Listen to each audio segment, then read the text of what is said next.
Spotlight நேயர்களுக்கு வணக்கம். நான் உங்கள் பத்திரிகையாளர் ஆர்எஸ் கார்த்திக். இந்த வீடியோவில் நம்ம பார்க்க இருக்கிறது வேற ஒன்றும் இல்லைங்க, விஜய் தான். எலெக்ஷன் வரைக்கும் நீ விஜயை விட மாட்டேன்னா அவர் ஓட்டு போட போறியா? ஐயோ ஓட்டு போடாதீங்கன்னு சொல்கிறதுக்காக பேசிகிட்டு இருக்கேங்க. உண்மையாக அவரை பற்றி டெய்லி கிடைக்கிற தகவல்கள், உடனே திமுக தூண்டி விட்டுச்சு, திமுக கொட்டி கொடுத்துச்சு. No no no no no என்னால் விஜயை 32 வருஷமாக பார்த்துட்ருக்கேன். ஏன்னா அவர் ஏரியா சாலிகிராமம் காவேரி ஸ்ட்ரீட்டில் நான் இன்றைக்கி விஜய்க்கு துதிப்பாடுற சிலர் எல்லாம் ஒன்றா கூடியிருந்தோம், அதே பத்திரிகையாளர்கள் எல்லாம். ஏன் இதை சொல்கிறேன் அப்படின்னா, வேதாச்சலம் ஸ்ட்ரீட்டுன்னு ஒரு தெரு, காவேரி ஸ்ட்ரீட் உள்ளார செகண்ட் லெஃப்ட் காவேரி ஸ்ட்ரீட் சாலிகிராமத்தில் பிரசாத் ஸ்டுடியோவுக்கு ஏற்ற மாதிரி அது உள்ளார நடிகை பபிதாவோட வீட்டில் தான் ஃபஸ்ட்டு நான் குடியிருந்தேன் பேச்சுலராக. அறை வாடகை வெறும் 600 ரூபா அப்போது, காமன் கழிப்பிடத்தோட. அப்புறம் தான் நானும் என் அண்ணனும் அந்த நண்பர்கள்ட்டேருந்து தனியாக இன்னொரு வீடு எடுத்து, இப்படி ஏன் சொல்ல வரேன் அப்படின்னா, நாங்கள் இந்த முனையில் பாதியில் குடியிருப்போம், அவங்க அந்த முனையில் பாதியில் குடியிருப்பாங்க. 2 பேருக்கும் கிட்டத்தட்ட ஒரு 200 அடி கூட கிடையாது விஜயோட அப்பாவோட ஆஃபீஸ். அதை தான் அப்புறம் விஜய்கிட்ட வேலை பார்க்குறவங்களுக்கெல்லாம் வீடாகவும் இதுவாகவும் கட்டி கொடுத்தாரெல்லாம் கதை சொல்லுவாங்க. அப்புறம் அங்கேருந்து இந்த ரவிராஜ் இவங்களெல்லாம் வெளியில் விரட்டி பெரிய கலாட்டா. அதாவது நீங்கள் வீடு, அதாவது இதே காலத்தில் அஜித் அவர்கிட்ட வேலை பார்த்த அத்தனை பேருக்கும் அவ்வளோ சொத்து சுகங்களை வாரி வழங்கியிருக்கிறாரு. ஆனால் விஜய் வாடகைக்கு வீடை கொடுத்துட்டு, அவருக்கும் விஜய்க்கும் பிடிக்கல வேலை செய்கிற அந்த கேரக்டருக்கும் விஜய்க்கு மேனேஜரோ இல்லை ஒரு டச்சப் பாயோ இல்லை ஒரு ரசிகர் மன்ற தலைவரோ அப்படிங்கிறவங்கள வெளியில் அனுப்புனா உடனே அந்த வீடை பிடிங்கிட்டு விட்டுருவாரு. அவன் குடும்பம் நடுரோட்டில் நின்னான்னா, அவன் பொண்ணு பிள்ளையை பற்றிருந்தான்னா, எந்த பிள்ளையை பற்றிருந்தான்னா, முடியாத பிள்ளையை பற்றிருந்தான்னாங்கிற ஒரு கேரக்டர். இதெல்லாம் இப்போ தெரிய வரல, இது கொஞ்சம் முன்னாடியே தெரியும். ஆனால் இந்த விஜய்க்கு இந்த மக்கள் கொடுக்குற ஆதரவு அன்றைக்கெல்லாம் பார்க்குறேன். பெரம்பூரில் அவரை நேராக பார்த்துட்டோன்னு ஒரு 10 பிள்ளைங்க அழுவுது. அடுத்து வில்லிவாக்கம் தாண்டி எதுனா குளத்தூருக்கு அவர் பாதியில் திரும்பிட்டார் அப்படின்னு ஒரு 10 பொண்ணுங்கள்லாம் அழுகுறாங்க. அந்த அளவுக்குலாம் அவர் ஒர்த்து கிடையாதுமா. எப்படி அவர் மனைவியை ஒர்த்து இல்லை, அவர் மனைவி விவாகரத்துக்குரிய மாற்ற ஒர்த்து இல்லை அப்படின்னு பேசினாரோ, அந்த திரிஷா விஷயத்தில் பேசினார் இல்லைங்களா, அவங்க விவாகரத்துக்கு வரணுன்னு. அந்த மாதிரி இந்த மாதிரி நீங்கள் அழுகிற அளவுக்குலாம் விஜய் ஒர்த்தே கிடையாது. நிஜம் அதுதான்.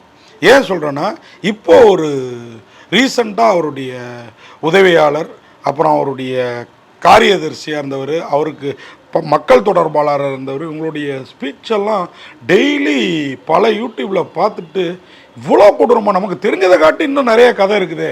அப்போவே இவர் காருக்குள்ளார போய் பீர் அடிச்சுட்டு காதல்னு சுற்றிட்டு இருந்த கதைலாம் நமக்கு தெரியும். அவருடைய அதாவது எஸ்என் சுரேந்தர், நான் கூட ஒரு வீடியோ பேசி பெரிய லெவலில் போச்சு இல்லைங்களா. எஸ்என் சுரேந்தர், நீ சொந்த தாய் மாமாவாக கூட வச்சுக்கல, உங்கள் அப்பாவுக்கும் அம்மாவுக்கும் கஷ்ட காலத்தில் கூட இருந்து உங்களுக்கு ஹெல்ப் பண்ணவர் எஸ்என் சுரேந்தர். அதே விருகம் பக்கத்தில் என் வீட்டு அருகில் தான் இருக்கிறாரு. அவர் பையனை ஹீரோ ஆக்கணும்னு ஆசைப்பட்டதுனால வெளியில் விரட்டி விட்டீங்க குடும்பமாக சேர்ந்து. இன்னொரு மாமா இருக்கார் விஜய்க்கு, அவர் ஒன்று விட்ட மாமா. ஆமாம், அவர் செல்வா கேமராமேன், அவர் தான் நிலாவேவா நிறைய படங்கள், அவருக்கும் ஆதரவு கொடுக்காம ஒரு கட்டத்தில் வெளியில் அனுப்புனாங்க. அதேமாதிரி இந்த சேவியர் பிரிட்டோ, அவரை வெளியில் அனுப்பி, அவர் கப்பல் பிஸ்னஸ் பண்ணுறவர், கப்பலில் இந்த லாஜிஸ்டிக் ஏற்றுமதி இறக்குமதி, அவர்கிட்ட எல்லாத்தையும் பிடுங்கிட்டு அப்பனும் பிள்ளையும். விஜயெல்லாம் இன்றைக்கி 100 பேருக்கு சோறு போடுறேன்னு எஸ் சந்திரசேகர் வீட்டு வாசலில் ட்ராமா பண்ணுறாரு. அவரெல்லாம் இந்த வேலை செஞ்சவங்களுக்கு என்னங்க பண்ணார்? பையன் அரசியலுக்கு எப்படியும் வந்துடுவான், நம்ம முதல்வரோட அப்பாவா ஆயிடலாங்கிறது அவருடைய கனவு. நான் தப்பாக சொல்ல, அதுக்கு தகுதியானவனா உங்கள் மகன் அப்படிங்கிறது தான் என்னுடைய கேள்வி. உங்களை கூட தகுதியாக எடுத்துக்கலாம் எஸ் சந்திரசேகர் சார், உங்கள் மகன்ட்டு அந்த தகுதி இருக்குதா? உங்களையே உள்ள விடாமல் கதை உடைக்கிறவர் நாளைக்கு நாட்டு மக்களை பார்க்கணுன்னா வருவாரா? நமக்கு ஏற்கனவே அந்த அம்மையார் மூலம் அந்த அனுபவங்கள்லாம் இருக்குது நம்ம தமிழக மக்களுக்கு. அப்படி இருக்கிறப்போ இன்னொரு நடிகன் நாடாளுறதுல எனக்கு எந்த வருத்தமும் கிடையாது. எம்ஜிஆரையும் பார்த்தோம், விஜயகாந்தையும் பார்த்தோம், கலைஞர் அவர்களையும் பார்த்தோம். ஏன் அண்ணாவே தமிழ் சினிமாவில் திரைக்கதை எழுதியவர் தானே, திரைக்கதை வசனம் எழுதியவர் தான். அப்படி பலரை பார்த்துருக்குறோம். இன்றைக்கி முக ஸ்டாலினை பார்க்குறோம், அவரும் ஒரு நடிகர். நாளைக்கு உதயநிதி ஸ்டாலினை பார்க்கலாம். ஆனால் உதயநிதி ஸ்டாலின் அரசியல் வந்ததில் கூட எனக்கு மாற்று கருத்து இருக்குது. ஆனால் இவங்கள மாதிரி இப்படி ஒரே நாளில் பதவிக்கு வந்துடணும் அப்படின்னு ஸ்டாலினோ உதயநிதி ஸ்டாலினோ வரல. விஜயோட வெறியெல்லாம் தான் உதயநாளில் பதவிக்கு வந்துடணும், அடுத்து துணை முதல்வராகவோ இல்லை திரிஷாவை முதல்வராகிட்டு தான் முதல்வராகணுங்கிற எண்ணத்தில் இருக்கிறாரோ தெரியல. ஒரெல்லாம் இந்த இவங்கெல்லாம் எந்த காமெடி வேணாலும் பண்ணுவாங்க. சினிமாவில் நம்ம உட்காந்துருப்போம், சீரியஸாக ஒரு சீன் போயிட்டுருக்கோம், ஒரு காமெடி நடக்கும் இல்லையா, அந்த மாதிரி தான் இவர்களெல்லாம் வந்து தேர்ந்தெடுத்தோம்னா. பெரம்பூரில் அப்படி ஒரு கூட்டம்.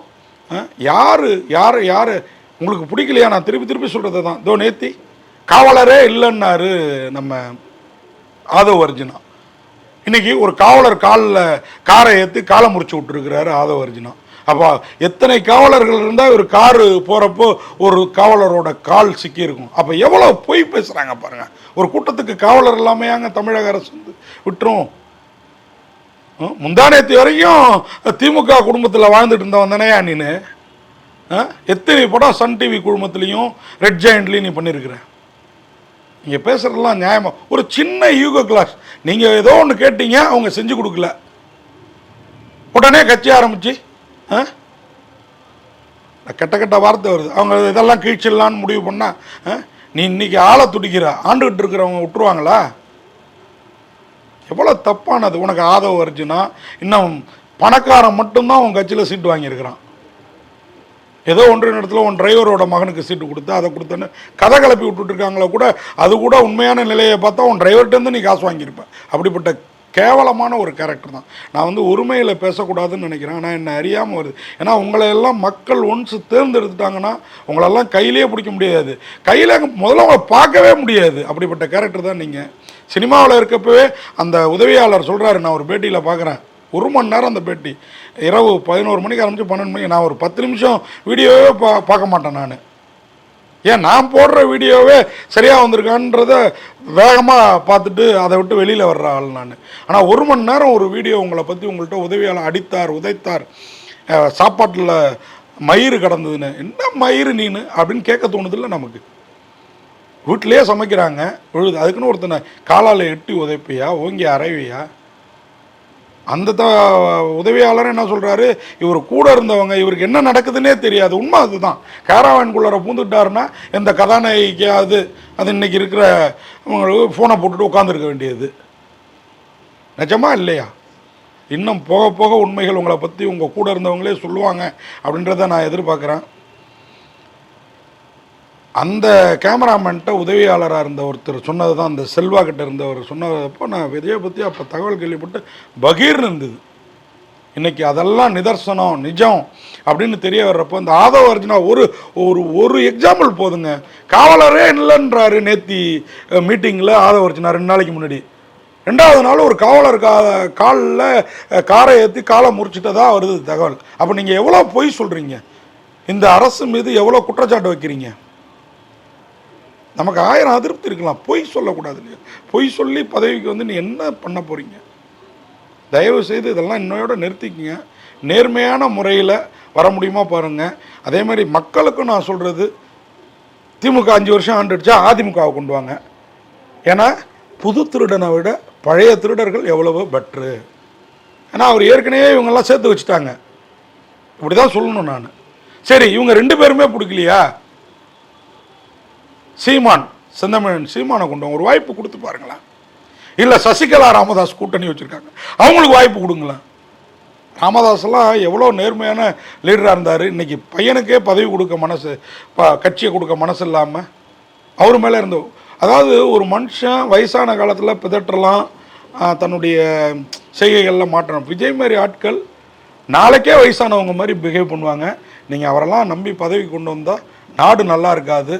நான் மக்களே உங்கள்கிட்ட கேட்டுக்கிறது, உங்களுக்கு பிடிக்கலையா மாற்று அதிமுகவாக பாருங்கள், இல்லை நம்ம பிரபாகரன் நாம் தமிழராக பாருங்கள் நம்ம சீமானோடதை, இல்லை ராமதாஸ் சசிகலா கூட்டணிக்கு போடுங்க, இல்லை உங்கள் ஏரியாவில் நிற்கிற ஒரு சுயேட்சைக்கு போடுங்க. விஜயை மட்டும் நம்பாதீங்க நம்பாதீங்க நம்பாதீங்க. நன்றி, வணக்கம். இந்த வீடியோ உங்களுக்கு பிடிச்சிருந்தா லைக் பண்ணுங்கள், கமெண்ட் பண்ணுங்கள், ஷேர் பண்ணுங்கள், சப்ஸ்கிரைப் பண்ணுங்கள்.